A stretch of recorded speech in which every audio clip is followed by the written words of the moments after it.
Hey guys, my name's Justin and welcome to Healthboro, where we care about the design behind designer luxury. And if you do too, make sure to subscribe. Alright, so for today's video, I thought I would do a 2023 wish list. So if you've heard me talk about wish lists before, I personally believe that a wish list is kind of like a living, breathing document where, things will move on and things can go off without me even having been close to purchasing it. Something that's growing and changing as I grow and change. It's okay to want things, but then part of it is I don't know, I don't think it's very healthy to do this whole overconsumption, buying every single thing you like. I guess that's also why I call these videos I'm so into this, because it's something that I'm obsessed over, but it's not necessarily something I need to add to my collection. If I were to, I'd be happy.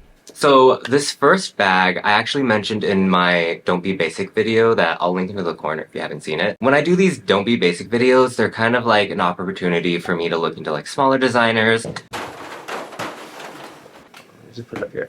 Either I'm not satisfied with what some of these larger luxury houses have to offer, or I think there could be some improvements or something that's more interesting about it, and oftentimes there are. So this first thing from my wish list is actually a bag by a brand called, I still don't know how to pronounce it, Ratio Et Motus?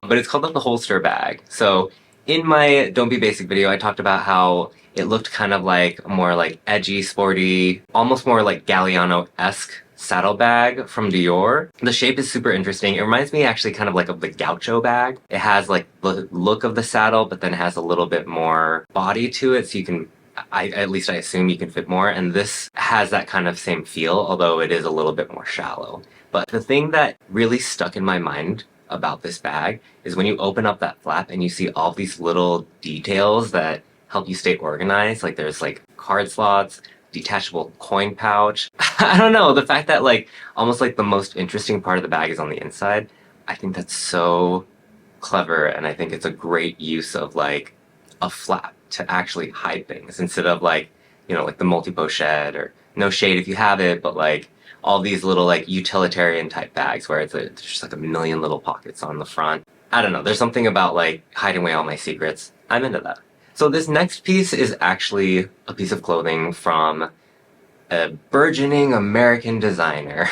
He's American, right? I didn't even have a wiki about him yet. So Christopher John Rogers, if you're unfamiliar with him, he is a black designer I think he's originally from Louisiana, and then he moved to Brooklyn. I don't know where he's at now. I'm also not stalking him or anything.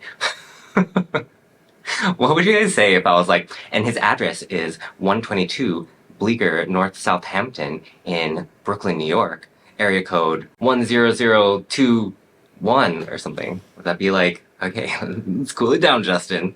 Anyways, if you look at some of his pieces from the current collection, but also his past collection, and he actually did a collaboration with Target too, you can see he's a master of volume. He's not afraid to play with colors and patterns. He really, in his short tenure of being really in the limelight, he's created this identity for himself of how he designs, and I think that's so admirable.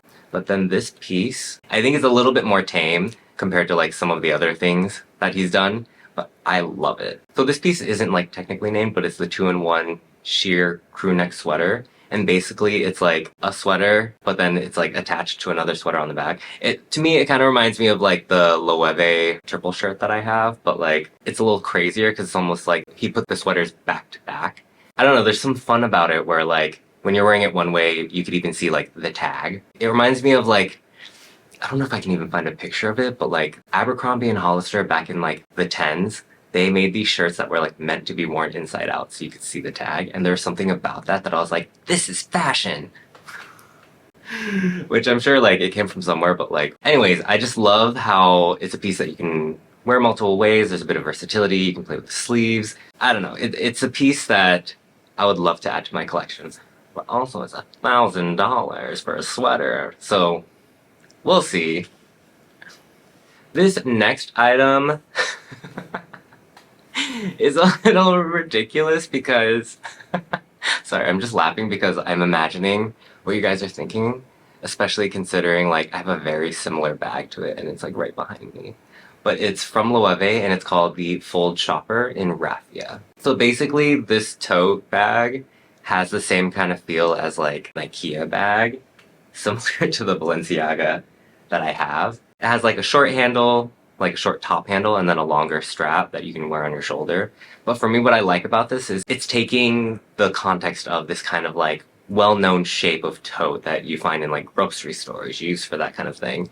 And it's, yeah, like the idea in a way has been done before with Balenciaga, where he used like luxury materials to create it. Their arena leather, what they called it, like crinkle patent leather. But then for it to be turned into a raffia, it just sounds so fun. And I love that, like, it doesn't say what kind of handles it is, but it has like a branded handle where it says Loewe on it. I think it's so fun. I'm not typically someone who likes to wear like brand names all over them, but there's something about this piece that is just so funny to me in kind of a more subtle way. That being said, attached to this, there's kind of another bag that I wanted to talk about. I think actually, like, in my worst bag videos, I talk about how I'm so tired of, like, Moschino, Balenciaga, they all did the same, like, white rectangular shopping bag with a black handle. And it's just meant to be like, oh, it looks like a shopping bag, but it's made of leather, which, like, I thought was really charming at first. Now I was kind of tired. But then Loewe did it in Raffia.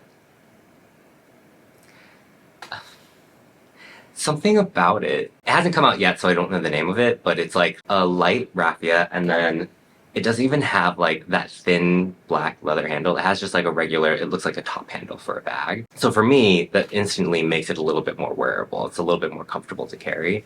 I don't know, you guys, but just the fact that he made these like bags out of raffia, I think is so funny. And these bags definitely do not fill a gap, so like, we'll see what happens, but still, like, I love these. Next up is a pair of shoes. So if you know me, you know that I am obsessed with Tabis. I actually have a video about how I said I was obsessed with Tabis. But these Tabis that came out recently, I'm like obsessed with. So they're called the Broken Mirror Tabis.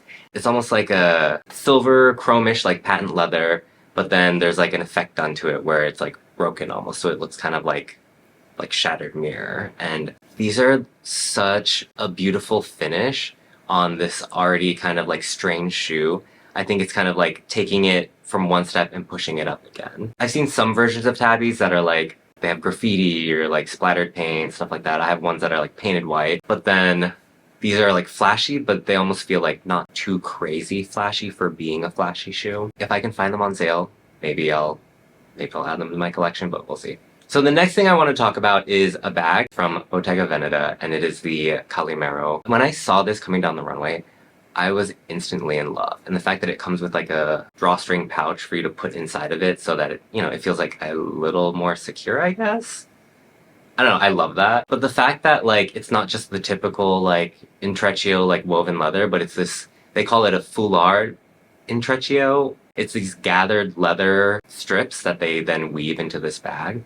I think it's so beautiful, and the way that the handle just is woven into the bag, I think that's a great detail. Right now I'm not like super into any of the colors. They have a black with a silver ring or something similar like that.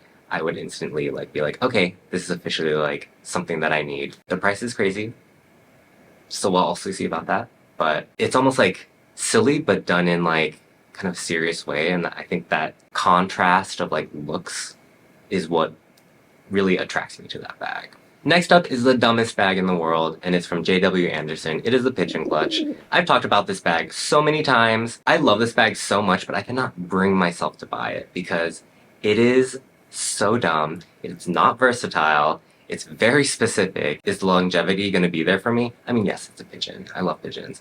Here's a little fun fact. Did you know that pigeons are ruined because of humans? They've all been completely domesticated, so if you look at a pigeon nest, it's literally like 3 twigs and then like an egg on the ground. One time I had an apartment that had like an outdoor terrace, and there was a pigeon that made a nest there. Every time I would walk by, I'd be like, oh, they're building a nest. And it was still just like 5 sticks on the ground. I was like, okay, all right. One time I saw that there was just an egg with the sticks. And I was like, oh, okay, so that's it. And I'm just like, these annoying creatures are so adorable and so stupid, just like me. Not saying that I think I'm adorable, but...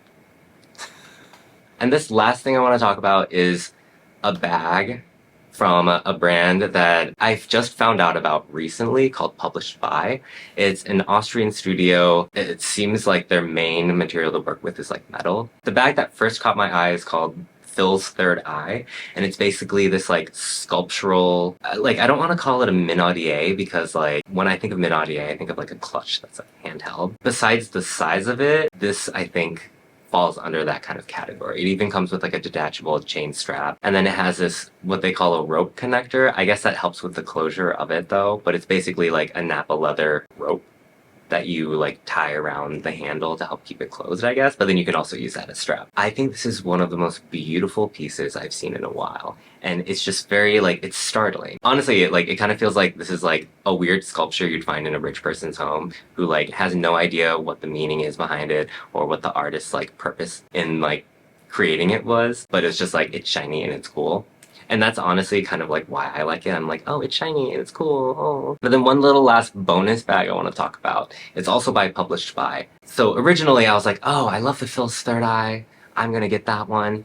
And then I saw this bag. This one I feel like is the closest to being something that I'm adding to my collection because I have a gap in my collection of like a bucket bag, and this would really nicely fill that gap. One of the bags that this actually reminds me of is the balloon bag from Loewe. A like structured leather bowl, basically, for like a soft Napa leather, like they call it a sack, to sit in. It's like the structure and then there's something soft coming out of it. But then what I love about the Splash is that because their designs are so sculptural, they took the opportunity of combining this hard and this soft material, giving it a treatment that makes it resemble almost like water. When you look at the bag, you see that, of course, there's like the structured base, but then there's these little like plaques they stuck onto the side that are loose from the base, that are, again, metal. So when you see any shifting or like movement of like the soft leather, like drawstring pouch, you see that the metal pieces also like move and shift with it. I don't know, there's something poetic about it where, you know, you have this dichotomy of hard and soft, and they kind of like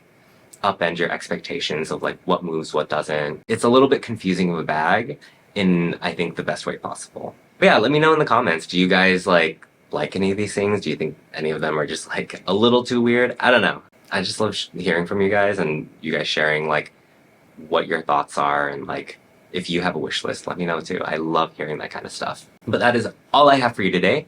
So if you like this video, please make sure to like and subscribe. It lets me know that you like this kind of content and that you too care about the design behind designer luxury. Until next time.